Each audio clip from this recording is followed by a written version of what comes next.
बिस्मिल्लाहिर्रहमानिर्रहीम अस्सलाम वालेकुम। Welcome back to my channel. I hope आप सब ठीक ठाक होंगे। अल्हम्दुलिल्लाह मैं भी बिल्कुल ठीक ठाक हूँ। सुबह सुबह का टाइम था तो मैं बच्चों के कपड़े प्रेस कर रही थी क्योंकि रात को मैंने लेट ही धोए थे। तो सुबह फिर मैंने ना इनको प्रेस कर दिए थे और बच्चे जो है ना वो स्कूल की तैयारी कर रहे हैं।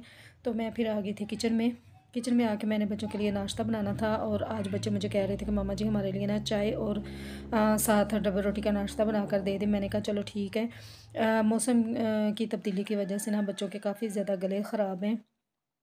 थोड़ा सा मेरा भी गला ख़राब है लेकिन मेरा इतना ज़्यादा नहीं है। लेकिन मुझे ना गले में जलन वगैरह खांसी वगैरह बहुत ज़्यादा थी।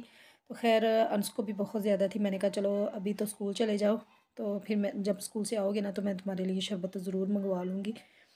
ये जो चाय की पत्ती होती है ना इसको मैं बिल्कुल भी नहीं फेंकूँगी। जिस बर्तन में आपने अंडे वगैरह बनाए हो ना तो उसमें से अंडे की काफ़ी ज़्यादा स्मेल आती है। तो इसके अंदर मैंने पत्ती डाल दी थी और 10-5 मिनट इसी में ही रहने दूँगी। तो फिर इसको ना अलग ही वॉश कर लूँगी। फिर इसमें से ना अंडे की जो स्मेल होती है ना वो बिल्कुल भी नहीं आएगी।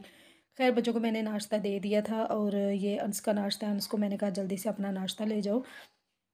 बच्चे जल्दी से नाश्ता कर रहे थे और बच्चे स्कूल चले गए थे। फिर बाद में ना खतीजा और समी को मैंने चावल दिए थे क्योंकि रात को मैंने दाल चावल बनाए थे, सफ़ेद चावल बनाए थे। और सुबह बच्चे ना इसी के ऊपर ही दही और शक्कर डाल के खा के चले गए थे। तो लैदा दिए थे समीउल्लाह और खतीजा को। लेकिन उन्होंने ना दोनों बहन भाइयों ने ना फिर एक प्लेट में ही खा लिए थे और एक प्लेट वैसे की वैसे ही पड़ी हुई थी। तो बच्चे स्कूल चले गए थे और थोड़ी देर मैंने रेस्ट किया था। रेस्ट करने के बाद क्योंकि मेरी थोड़ी सी तबीयत ठीक नहीं थी तो फिर मैं किचन में दोबारा आई थी दोपहर का खाना बनाने के लिए क्योंकि मैंने दोपहर का खाना जल्दी बना लिया था। थोड़े से मसाले ख़त्म हो चुके थे तो वो मैं बॉक्स के अंदर डाल रही थी, यानी मसाले वाले बॉक्स के अंदर। यहाँ पे मैंने सुरख मिर्ची डाल दी थी और थोड़ी सी हल्दी डाल दी थी और नमक डाला था और मेरे मसाले ख़त्म हो चुके थे। तो वो बस धनिया पाउडर था उसका मैंने पाउडर बना लिया था। जो मेरे चैनल पर नए होते हैं तो प्लीज़ चैनल को सब्सक्राइब ज़रूर किया करें। और थोड़ा सा व्लॉग भी पसंद आए तो चैनल को व्लॉग को थोड़ा सा लाइक भी ज़रूर कर दीजिएगा। खैर यहाँ पे मैंने पाउडर बना लिया था और थोड़ा सा मैं यानी इस तरह डब्बे के अंदर डाल के ना तो इसको मैं रख दूँगी और थोड़ा सा मैंने जो मेरा मसाला बॉक्स है ना उसके अंदर मैं डाल दूँगी जो रोज़ाना मैं इस्तेमाल करती हूँ। तो ये देखें मैंने सारा जो है ना मसाले डाल दिए थे। खैर यहाँ पे ना फिर मैंने आज बनाना था आलू चिकन जो बच्चों को बेहद पसंद है। यहाँ पे मैंने एक बड़ा अदद प्याज ले लिया था। अब इसको मैं ब्राउन करूँगी। ब्राउन करने के बाद फिर मैं इस प्याज को निकाल लूँगी क्योंकि मैंने इसका ना पेस्ट बनाना था। पेस्ट बनाने के बाद फिर मैं इसी ऑयल के अंदर मैं चिकन डाल दूँगी और चिकन को मैंने थोड़ा सा ब्राउन कर देना है। ब्राउन करने के बाद फिर मैं इसके अंदर सब्ज़ मिर्चें और लहसुन अदरक का पेस्ट डाल दूँगी। जब उसकी खुशबू आने लग जाएगी तो फिर इसके अंदर मैं ना 2 बड़े अदद टमाटर डाल दूँगी।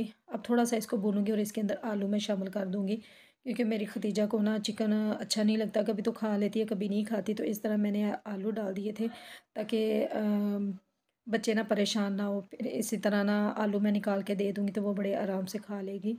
तो खैर इसको ना मैं अच्छी तरह भूनूँगी और इसके अंदर सारे मैं मसाले डाल दूँगी और इसी तरह थोड़ा थोड़ा पानी डाल के ना तो इसको अच्छी तरह भून लूँगी जब तक इसका ना घी अलहदा ना हो जाए। तो इस तरह ना बहुत ही अच्छी बनती है, बहुत ही मज़े की बनती है। अब इसको ना अच्छी तरह भून के तो इसके अंदर जितने भी मसाले हैं ना वो सारे डाल दूँगी। तो बस इसके अंदर थोड़ा सा मैं पानी डाल दूँगी कि आलू जो है ना वो गल जाएँ। तो बस यहीं तक मेरा व्लॉग था। यकीनन आप सबको पसंद आएगा। तो प्यारा सा जाते जाते कमेंट भी ज़रूर कीजिएगा। अल्लाह पाक आपको अपनी हिफाजत में रखे। आमीन सुम्मा आमीन। दुआओं में मुझे ज़रूर याद रखिएगा। अपना ढेर सारा ख्याल रखें। अल्लाह हाफिज़।